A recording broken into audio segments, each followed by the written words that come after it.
අපි ශරීරයේ ඉඳලා අහසුසට යන යෝධ ගස් දක්වා මේ හැම සංකීර්ණ ජීවියෙක්ම හැදිලා තියෙන ඒ මූලිකම ඒකකය.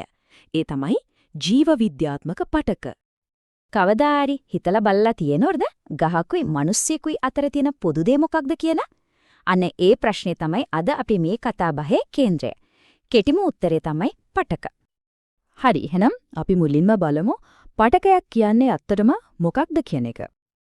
හොඳයි. සරලවම කිව්වොත් මෙහෙමයි. පටකයක් කියන්නේ එකම තැනකින් පටන් මෙරන් ශරීරයේ යම්කිසි නිශ්චිතම කාර්යයක් කරන්න හැඩ ගැහුණු සෛල ගොඩක්. හරියට හිතන්නකෝ විශේෂ වැඩකටම පුහුණු කරපු කණ්ඩායමක් වගේ. ඒ කණ්ඩායමේ ඉන්න හැම සෛලයක්ම එකම අරමුණක් වෙනුවෙන් තමයි එකට වැඩ කරන්නේ. හරි. එහෙනම් අපි දැන් ශාක ලෝකයේ පැත්තට පොඩ්ඩක් හැරමු. ශාකයක් කියන්නේ හරියට නිකම් කවදාවත් වැඩ ඉවර වෙන්නේ නැති ඉදිකිරීම් භූමියක් වගේ. ඒකට හේතුව තමයි ශාකවල තියෙන මේ සෛලීය ඉදිකිරීම් කලාප. හරි. ශාක පටක ප්‍රධාන වශයෙන් වර්ග දෙකකට බෙදන්න පුළුවන්. එකක් තමයි විභාජක පටක. හිතන්න මේක තමයි ශාකීය වර්ධන කණ්ඩායම කියලා. මේ සෛලවලට නිතරම බෙදලා ශාකය ලොකු කරන්න පුළුවන්. අනිත් වර්ගය තමයි ස්ථිර පටක. මේක තමයි විශේෂඥ කණ්ඩායම. එයාලා බෙදන එක නවත්තලා ශාකයට ආධාරක දෙන එක, ආහාර හදන එක වගේ විශේෂ වැඩවලටම යොමු වෙලා ඉන්නවා. ඉතින් මේ වර්ධන කණ්ඩායම ඇතුළේ ප්‍රධාන ක්‍රීඩකයෝ 3 දෙනෙක් ඉන්නවා. අග්‍රස්ත විභාජක තමයි ශාකයේ මුදුනයි මූල්වැල අගයි දික් කරන්නේ. හරියට ගහක් උස්ස යනවා වගේ. ඊළඟට පාර්ශ්වීය විභාජක නිසා ශාකයේ කඳ මහත් වෙනවා. අන්තිමට අන්තර්ස්ත විභාජක තියෙන්නේ ගොඩක් වෙලාවට කොළ හට ගන්න තැන්වල. අන්න ඒක නිසා තමයි තනකොළ වගේ දෙයක් කැපුවත් ආයෙත් උඩට හැදෙන්නේ. හොඳයි. දැන් අපි ශාකයේ ව්‍යුහය ඇතුළට තව ටිකක් ගැඹුරට ගිහින් බලමු මේ විශේෂිත වැඩ කරන ස්ථිර පටක ගැන. මේ ස්ථිර පටකත් ආයමත් ප්‍රධාන කාණ්ඩ දෙකකට බෙදෙනු. පළවෙනි එක තමයි සරල පටක. මේවා හැදිලා තියෙන්නේ එකම වර්ගයේ සෛල වලින්.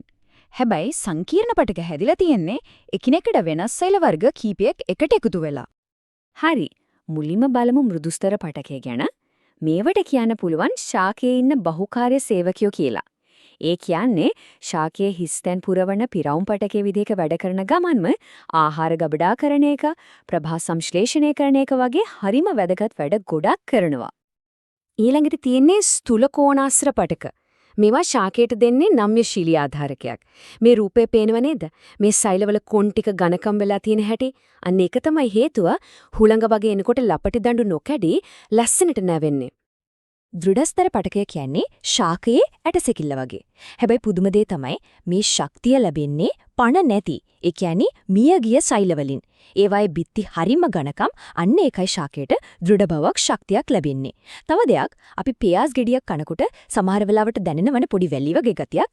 අන්න ඒකට හේතුවත් මේ දෘಢස්තර සෛල තමයි. හරි. දැන් අපි යන්නේ ශාකයේ තීරණාත්මකම කොටසකට. ඒ තමයි ප්‍රවාහන ජාලය. එහෙමත් නැත්නම් ශාකයේ නල පද්ධතිය කිව්වත් හරි. මේක හැදිලා තියෙන්නේ ශෛලම සහ ෆ්ලෝයම කියන සංකීර්ණ පටක දෙකෙන්. මේ වගුව බැලුවම මේ දෙකේ වෙනස හරිම පැහැදිලි. බලන්න, ශෛලම කරන්නේ මුල් වලින් ගන්න ජලයයි ඛනිජ ලවණයි උඩට අරන් යන එක. ෆ්ලෝයම කරන්නේ කොළවල හදන ආහාර, ඒ කියන්නේ සීනි ශාකේ පුරාම බෙදා හරින එක. තව වැදගත් දෙයක් තමයි ශෛලම හැදිලා තියෙන ගොඩක් වෙලාවට මියගිය සෛල වලින්. හැබැයි ෆ්ලෝයම හැදිලා තියෙන්නේ ජීවී සෛල වලින්. හොඳයි. අපි දැන් ශාක ලෝකයෙන් සත්ව ලෝකෙට යමු. හැම සතෙක්ම අපිත් ඇතුළුව හැදිලා තියෙන ප්‍රධාන පටක වර්ග 4ක් තියෙනවා. අපි දැන් ඒ ගැන තමයි කතා කරන්න යන්නේ. මේ රූප සටහනෙන් අපේ ශරීරය ඇතුලේ කියන මේ ප්‍රධාන පටක වර්ග 4 ගැන හොඳ දල අදහසක් ගන්න පුළුවන්. බලන්නකෝ මේ හැම පටකයක්ම කොහොමද ඒකට සම්බන්ධ වෙලා වැඩ කරන්නේ කියලා. හරි. මේ තමයි ඒ ප්‍රධාන සැලසුම් 4. ආවරණයේට අපිච්ඡද පටකය, ආධාරකයට සංයෝජක පටකය, චලනයේට පේශී පටකය සහ පාලනයේට ස්නායු පටකය. මේ 4 මතක තියාගන්න. හරි. එහෙනම් අපි දැන් මේ විශේෂිත සත්ව පටක 4 වැඩ ගැන තව ටිකක් විස්තරාත්මකව බලමු. මුලින්ම අපිච්ඡද පටකය. මේක හිතන්නකෝ අපේ ශරීරයේ වෝල්පේපර් එක වගේ. ඇතුළත පිටත හැම පෘෂ්ඨයක්ම ආවරණය කරන්නේ මේකෙන්. අනික තමයි සංයෝජක පටකය. මේක තමයි හැමදේම එකට අල්ලගෙන ඉන්න පලංචියයි ගම එකයි වගේ. අස්ති කාටිලේජ් විතරක් නෙවෙයි, පුදුම හිතෙන දෙයක් තමයි රුධිරය කියන්නේ විශේෂිත සංයෝජක පටකයක්.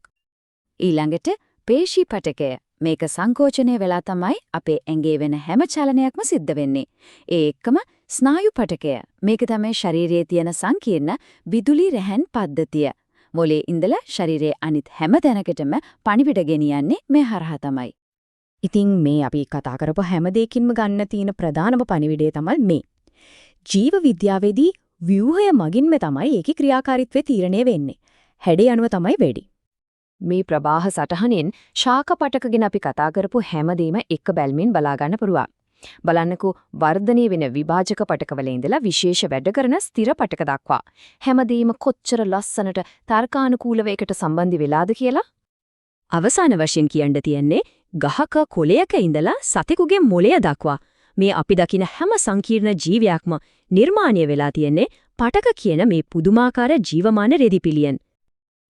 ඉතින් අවසානයේට හිතන්න දෙයක් ඉතුරු කරනවා. පටක කියන්නේ ජීවයේ මූලික සැලසුම් නම් මේ ජීව විද්‍යාත්මක ගොඩනැගීමේ ඒකකවලට අනාගතයේදී තව මොන වගේ විශ්මිත නිර්මාණ කරන්න පුළුවන් වෙයිද?